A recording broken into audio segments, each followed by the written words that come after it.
ఒక విధంగా చెప్పాలంటే విలక్షణ నటులైన కోట శ్రీనివాసరావు, ఆయన హాస్య నటుడిగా, ఒక క్యారెక్టర్ ఆర్టిస్ట్గా ఎన్నో తెలుగు చలనచిత్రాలు తనదైన ముద్ర వేసుకున్నారు. ఈరోజు ఆయన తుది శ్వాస విడిచారు. కోట శ్రీనివాసరావు మృతిపై ప్రధాని మోదీ తీవ్ర దిగ్భ్రాంతి వ్యక్తం చేశారు. కోట శ్రీనివాసరావు మరణం బాధాకరమంటూ ఆయన విచారాన్ని వ్యక్తం చేయడం జరిగింది. ఆయన చిరస్థాయిగా గుర్తుండిపోతారంటూ చెప్పుకొచ్చారు ప్రధాని. సామాజిక సేవలను కోట తనదైన ముద్ర వేశారంటూ చెప్పారు. ఆయన కుటుంబానికి, అభిమానులకు తన సంతాపాన్ని వ్యక్తం చేశారు. మీరు చూడొచ్చు RTV స్క్రీన్ మీద Narendra Modi anguished by the passing of Sri Kota Srinivasarao garu. He will be remembered for his cinematic brilliance and versatility. He enthralled audiences across generations with his riveting performances. He was also at the forefront of the social service and worked towards empowering the poor and downtrodden. Condolences to his family and countless admirers. ఓం శాంతి అంటూ చెప్పుకొచ్చారు. ఎన్ని సన్నివేశాలు, ఎన్ని చిత్రాలు ఆయనకి character ఇస్తే చాలు ఒదిగిపోతారంటే. ఒక విలన్గా క్యారెక్టర్ ఇస్తే ఆయన నటనలో ఆ రాక్షసత్వం ఉట్టిపడుతుంది. అలాగే ఒక బాబాయ్ క్యారెక్టర్ ఇచ్చారనుకోండి, బాబాయ్ క్యారెక్టర్లో ఒదిగిపోతాడు.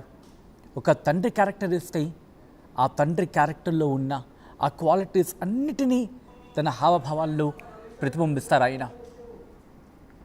అలాంటి వ్యక్తి, మరి ముఖ్యంగా విలక్షణ నటన లక్షణం ఆయనది. ఇంకో విషయం ఏంటంటే ఉన్నది ఉన్నట్టుగా ముఖం మీద చెప్పే వ్యక్తిత్వం. అటువంటి వ్యక్తి ఈరోజు మన ముందు లేకపోవడం అందరినీ ఎంతో బాధ పెట్టిన అంశం. ఒక విధంగా చెప్పాలంటే తెలుగు ప్రజలు ఈరోజు ఒక హాస్య నటుడిని కాదు, ఒక విలక్షణ నటుడిని ఈరోజు మరి ముఖ్యంగా తెలుగు రాష్ట్ర ప్రజలు మాత్రమే కాదు, అంటే తెలుగు మాట్లాడేవాళ్ళు మాత్రమే కాదు, ఇన్ఫ్యాక్ట్ ఆయన సినిమాలు ఇటు మిగిలిన భాషల్లో కూడా అవి రిలీజ్ అయ్యాయి. అక్కడ కూడా ఆయన తనదైన ముద్ర వేశారు. ఆయన మాటల్లో తెలుగు తొణికిసలాడుతుంది. ఆయన మాట్లాడుతూ ఉంటే ఆ పదం బహుశా ఆయన మాటల్లో పురుడు పోసుకుంటూ ఉంటుంది, తెలుగుదనం ఉట్టిపడుతూ ఉంటుంది. ఒక్క డైలాగ్ చెప్తాను మీకు అందరికి గుర్తుందా? కోట శ్రీనివాసరావు బ్రహ్మానందం గారి ఐ థింక్ మొట్టమొదటి సినిమా ఆహనా పెళ్ళంట. ఆ క్యారెక్టర్ ఆయన పిసినారిగా ఆయన చేసిన క్యారెక్టర్ మీకు గుర్తుందా? ఆ క్యారెక్టర్ చెయ్యాలంటే ఎంత ధైర్యం కావాలి. ఒక కన్ను పైన చూస్తూ ఒక కన్ను కిందకు చూస్తున్నట్టుగా, ఒక అద్దం పైన ఉంటుంది, ఒక అద్దం కిందకు చూస్తున్నట్టు ఉంటూనే పేపర్ చుట్టుకున్న సన్నివేశం ఆయన ఆ లుంగిల పేపర్ను చుట్టుకున్న సందర్భంలో ఆయన పైన ఉంటారు. బ్రహ్మానందం ఆయన ఫస్ట్ సినిమా అనుకుంటా, ఒకవేళ తప్పైతే నాకు కరెక్షన్ చేయండి అండ్ కామెంట్ చేసే ప్రయత్నం చేయండి. ఆయన పైకి వెళ్తారు. పైకి వెళ్ళిన తర్వాత మాట్లాడిన తర్వాత ఆయన ఏమైనా మాట్లాడతారు, అక్కడ ఏం మాట్లాడరు. రాజేంద్ర ప్రసాద్ చెప్తారన్నమాట, ఎందుకు అనవసరంగా డబ్బులు వేస్ట్, ఒక పేపర్ కట్టుకుంటే సరిపోతుందని చెప్పి. అలా ఆ పేపర్ చుట్టుకొని ఉన్న తర్వాత అక్కడ ఏమీ ఉండదు, అంటే అక్కడ మాట్లాడడానికి మాటలు కూడా ఉండవు. కానీ ఆయన హావభావాలు, ఆయన జస్ట్ ఎక్స్ప్రెషన్ చూపిస్తూ కాయిన్స్ని సౌండ్ వినిపిస్తూ ఉంటే, అంటే that is what acting it is.